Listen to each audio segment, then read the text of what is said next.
ക്ലാസ്സിലെ periodic table and electronic configuration എന്ന് പറയുന്ന ചാപ്റ്റർ ആണ് നമ്മൾ ഇന്ന് എടുക്കുന്നത്.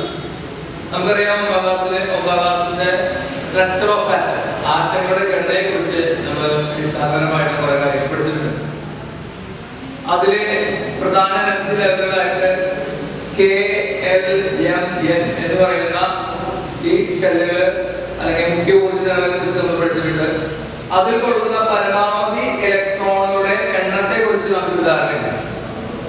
നമ്മൾ കഴിഞ്ഞ വർഷം അതിൽ ഓരോ ഊർജ്ജ നിലയിലും കൊള്ളുന്ന ഇലക്ട്രോണുകളുടെ എണ്ണം കാണാൻ വേണ്ടി ഒരു ഫോർമുല നമ്മൾ പഠിച്ചിരുന്നു. 2n² എന്നുള്ളതായിരുന്നു. n എന്ന് പറയുന്നത് എനർജി ലെവലിന്റെ എണ്ണം. ഉദാഹരണത്തിന് k എന്ന് പറയുന്ന എനർജി ലെവൽ, മുഖ്യ ഊർജ്ജ നിലയുടെ എണ്ണം 1, L ന്റെ 2, M ആണെങ്കിൽ 3, N ആണെങ്കിൽ 4, അങ്ങനെ. ഈ ഫോർമുലയിൽ നമ്മൾ സബ്സ്റ്റിറ്റ്യൂട്ട് ചെയ്യുമ്പോൾ 2n² എന്ന് പറയുമ്പോൾ k എന്ന് പറയുന്ന മുഖ്യ ഊർജ്ജ നിലയിൽ 2 × 1² അതായത് 2. അതുപോലെ L എന്ന് പറയുന്ന രണ്ടാമത്തെ എനർജി ലെവലിൽ നമ്മൾ ഈ ഫോർമുല പ്രകാരം 2 × 2² 8.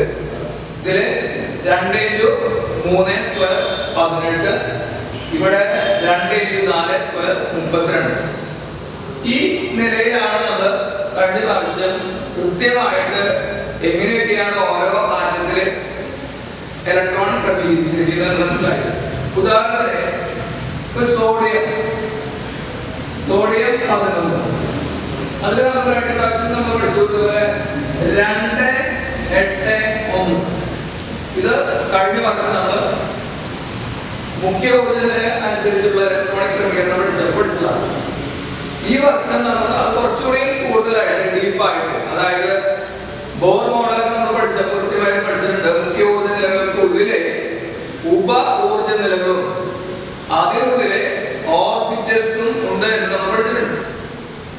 അതിനനുസരിച്ച് നമ്മൾ ഈ ചാപ്റ്ററിൽ ആദ്യത്തെ നമ്മൾ പറയുന്നത് സബ്ഷെൽ ഇലക്ട്രോണിക് കോൺഫിഗറേഷൻ ആണ്. ഉപ ഊർജ്ജ നിലകൾക്കനുസരിച്ചുള്ള ഇലക്ട്രോണുകളുടെ ക്രമീകരണം. ഒരു മൊത്തത്തിൽ ഒരു ആറ്റം നമ്മൾ എടുക്കുകയാണെങ്കിൽ ഇവിടെ കൃത്യമായിട്ട് കാണാം.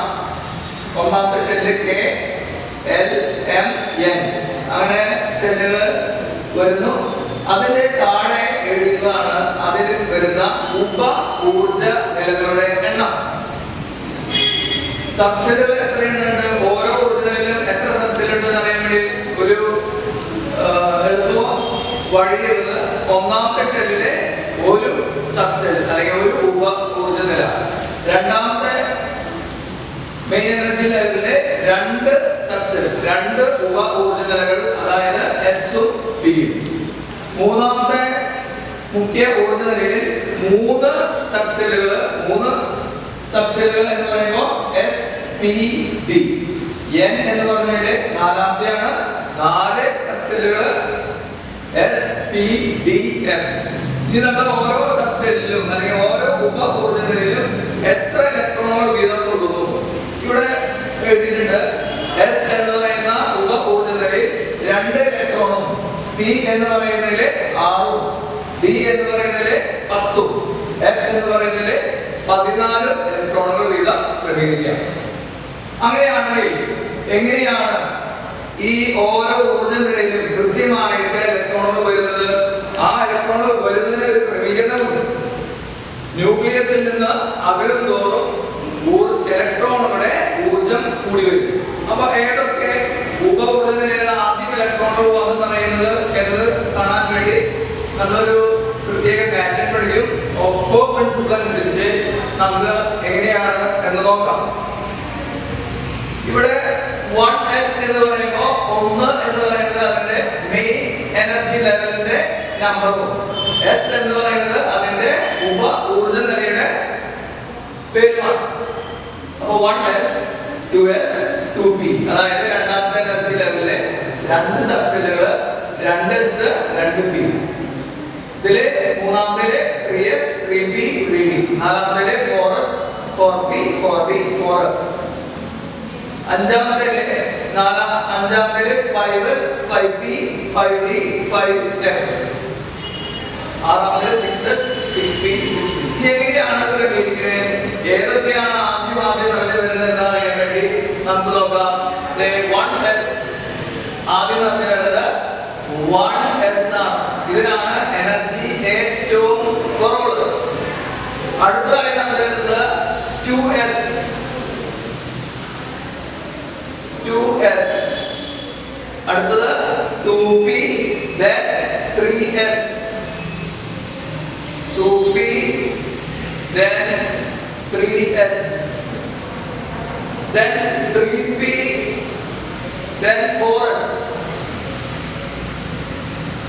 3p 4s, then 3d 4p 5s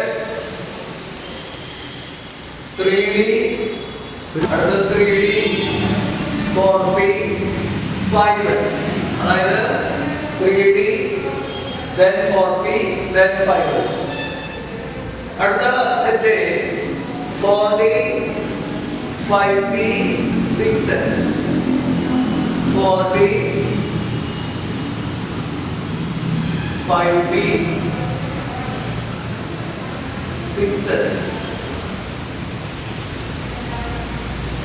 then 4f 5d 6p 7s 4f 5d 6p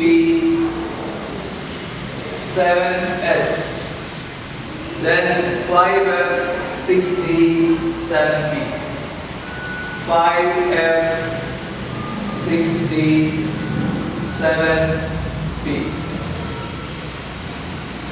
ഈ രീതിയിലാണ് ഇലക്ട്രോൺ ക്രമീകരിച്ചു വരുന്നത്. 1s ആണ് ഏറ്റവും ഊർജ്ജം കുറഞ്ഞ ഇലക്ട്രോണുകൾ. 1s സബ്ഷെല്ലിലാണ്. then 2s 1s കഴിഞ്ഞാൽ then 2s, പിന്നെ 2p, പിന്നെ 3s, പിന്നെ 3p 4s 3d 4p 5s. ഇങ്ങനെ താഴേക്ക് വരുന്നതോറും ഇലക്ട്രോണുകളുടെ ഊർജ്ജം കൂടി വരും. 4d 5p 6s 4f 5d 6p 7s 5f 6d 7p. ഈ രീതിയിലാണ് ഇലക്ട്രോണിക് ക്രമീകരണം. അപ്പൊ ഇത് എങ്ങനെയാണ് നമുക്ക് ഓരോ മൂലകങ്ങളുടെയും ആറ്റോമിക് നമ്പർ തന്നത് കൃത്യമായിട്ട് ഇലക്ട്രോണിക് ക്രമീകരണം കണ്ടെത്തുക എന്നത്? ഇതിൽ നിന്നൊക്കെ വളരെ രസകരമായ ഒരു സംഭവം. ഈ ഒരു ആറ്റത്തിന്റെ ആറ്റോമിക് നമ്പറാണ് അതിന്റെ എല്ലാ മിസ്റ്റേക്കുകളും. ആറ്റോമിക് നമ്പറിൽ നിന്ന് നമുക്ക് കൃത്യമായിട്ട് അതിന്റെ പീരീഡ് കണ്ടെത്താം, ഗ്രൂപ്പ് കണ്ടെത്താം, ഏത് ബ്ലോക്കാണെന്ന് കണ്ടെത്താം, ഏത് ഒക്കെ സവിശേഷതകളാണ് അതിനുള്ളത് മനസ്സിലാക്കാൻ സാധിക്കും. അപ്പോൾ all the characteristics of the atom purely depend on its atomic number. For that, we familiarize all these methods to write the electronic configuration. Let us write some examples.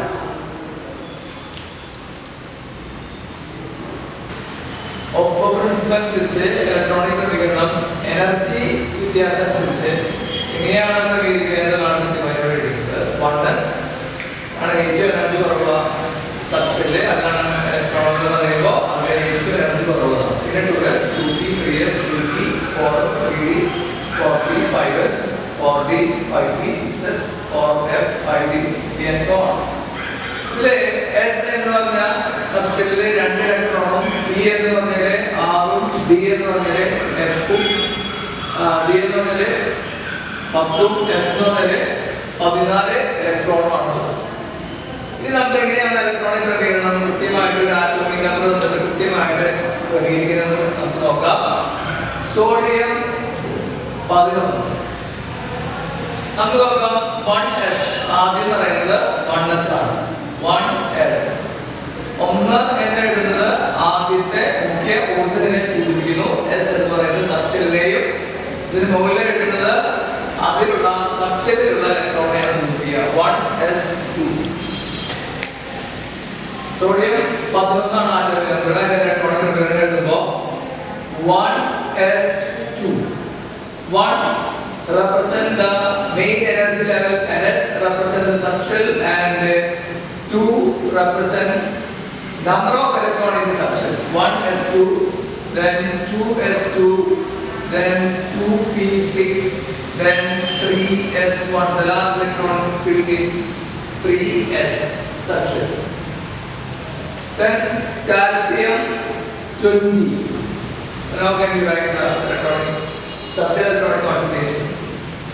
1s2, 2s2, 2p6, 3s2, 3p6, then 4s2, 20 electron. Then scandium 21, 1s2, 2s2, 2p6, 3s2, 3p6, 4s2. 4s PD, then 3d1. ഇങ്ങനെ കൃത്യമായിട്ട് നമുക്ക് subshell electronic ക്രമീകരണം എഴുതാം. ഇവിടെ നമ്മൾ energy ക്രമീകരിക്കുന്ന, അതായത് energy കൂടി വരുന്ന രീതിയിലുള്ള ക്രമീകരണം നമ്മൾ മുന്നേ എഴുതി. അത് എന്തിന്റെ അടിസ്ഥാനത്തിലാണ് നമ്മൾ നേരത്തെ കണ്ടു, ഓഫ് പ്രിൻസിപ്പിൾ അനുസരിച്ചാണ് നമ്മൾ ഇങ്ങനെ ഇലക്ട്രോണുകൾ ക്രമീകരിക്കുന്ന രീതി എഴുതിയത്. ഈ ഓർഡർ പഠിച്ചിരുന്നാൽ നമുക്ക് കൃത്യമായിട്ട് എങ്ങനെയൊക്കെയാണ് ഏത് എത്ര ആറ്റോമിക് നമ്പർ വന്നാലും കൃത്യമായിട്ട് എഴുതാൻ സാധിക്കും. അപ്പൊ ഈ ആറ്റോമിക് നമ്പറിൽ നിന്ന് ഇലക്ട്രോണിക് കോൺഫിഗറേഷനിൽ നിന്ന് കൃത്യമായിട്ട് ഗ്രൂപ്പ്, ബ്ലോക്ക്, പീരീഡ്, അതുപോലെ അതിന്റെ ക്യാരക്ടറിസ്റ്റിക്സ് ഇതൊക്കെ കൃത്യമായിട്ട് നമുക്ക് മനസ്സിലാക്കാൻ സാധിക്കും. ഇനി ഇതൊക്കെ ജനറൽ ആയിട്ടുള്ള ഓർഡറുകളാണെങ്കിലും ചില എക്സെപ്ഷൻസ് ഉണ്ട്. Some exceptions are the example chromium 24.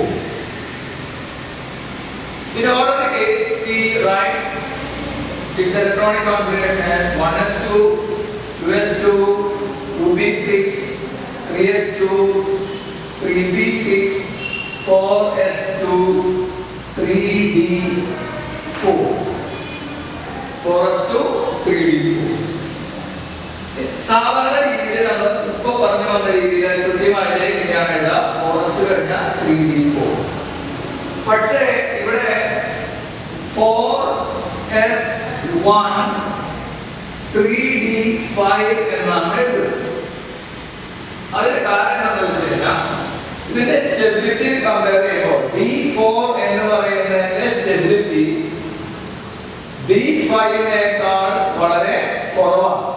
അതായത് സബ്ഷെല്ലുകളില് ഇപ്പോ D ആണെങ്കിൽ D5 എന്ന് പറയുന്നതും D10 എന്ന് പറയുന്നത് നമുക്കറിയാം. ഡിയില് പരമാവധി ഇലക്ട്രോൺ 10 ഇലക്ട്രോൺ, അതിന്റെ പകുതി D5. അതായത് മുഴുവൻ പറയുമ്പോൾ D10. മുഴുവൻ നിറഞ്ഞതും പകുതി നിറഞ്ഞതുമായുള്ള സബ്ഷെല്ലുകൾക്കാണ് മറ്റു കേസുകളേക്കാൾ സ്റ്റെബിലിറ്റി കൂടുതൽ. അതായത് D1, D2, D3, D4, D6, D7, D8, D9 ഈ സാധ്യതകളേക്കാൾ ഇതിനേക്കാൾ സ്റ്റെബിലിറ്റി കൂടുതൽ ഇതിനാണ്. അപ്പൊ D4 വരാണെങ്കിൽ നമ്മൾ 4s എന്ന് പറയുന്ന സബ്ഷെല്ലിന്റെ ഒരു ഇലക്ട്രോണെ നമ്മൾ ക്യാരി ഓവർ ചെയ്യും. അങ്ങനെ 4s1, 3d5 എന്നാണ് എഴുതുന്നത്. അതുപോലെ copper 29, 1s2, 2s2, 2p6, 3s2, 3p6, 4s2, 3d9. ഇതാണ് സാധാരണ കേസ് എഴുതാം. ഇവിടെ നമ്മൾ നേരത്തെ പറഞ്ഞ പോലെ D9 ആണ് മുഴുവൻ നടന്നിട്ടില്ലേ. അപ്പൊ ഇവിടെ നമ്മൾ റീഅറേഞ്ച് ചെയ്യും.